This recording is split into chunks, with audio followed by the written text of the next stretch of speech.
Hey everybody, hope you're doing well. My name is David Wilkerson. I'm the owner of Blackstone Asset Recovery. Today in this video, I'm going to show you guys exactly how to go and register as a private investigator for the state of California. Being a private investigator in the state of California is great. Last time I checked, there was like 475,000 accounts that can be collected on there. Another big benefit to being in California is they're going to cut you the check directly. As a property investigator, we all know that a lot of these states, municipalities that we work with, they're going to pay the claimant directly. California isn't like that. They're going to cut you a check directly. They give you the leads for free as well, so it makes it pretty easy as far as gathering data, getting everything skip traced, and then putting it out to work. But enough of that. You guys, here's the exact way you guys are going to want to go and register as a private investigator in the state of California. So from a Google search bar, you just want to go into the very top and type in unclaimed property California. There's going to be a bunch of stuff that pops up. The website you want to go to is www.sco.ca.gov. Here it is right here. We're going to click on this link.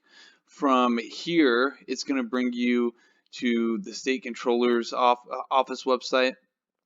It's going to say unclaimed property right here. You're just going to scroll down until you get to the investigators tab, and then right where it says the Investigator Handbook and Forum, I want you to click on that. Now, the very first thing I always suggest people do whenever they're deciding on a specific state they want to work is you want to go look at the city or the state's investigator handbook that they put together. That will outline all the do's and the don'ts of the things that you need to do in order to be a private investigator. Another thing too is it's going to tell you exactly how you need to register. California is a state that you need to register in order to work in, and so that's going to be very handy.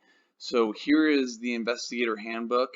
They also give it to you in a PDF format, so you can download it, you can print it. I highly suggest everybody who becomes an investigator in the state of California, print this off, keep it on your desk. This is going to be your playbook.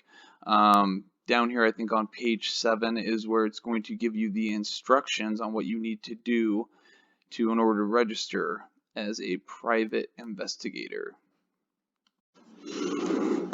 Alright everybody, so I'm assuming that you paused this video, you went and you printed off the investigator guideline and you've kind of given it a look and you're seeing all the ins and outs on what they have in writing on what you can and can't do as an investigator.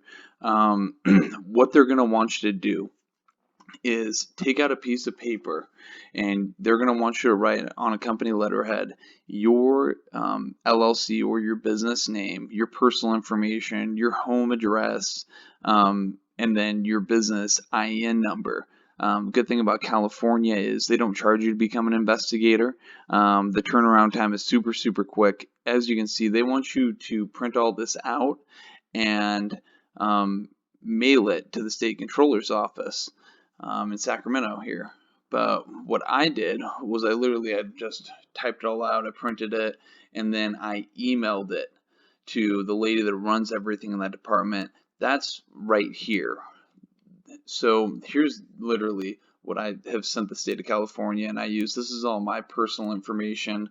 But yeah, so it's not going to require too much. You guys can just literally pause this video and then open up a Word document and create this yourself.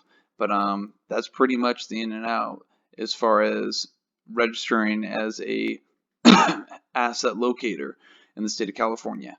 Hey, you guys take care.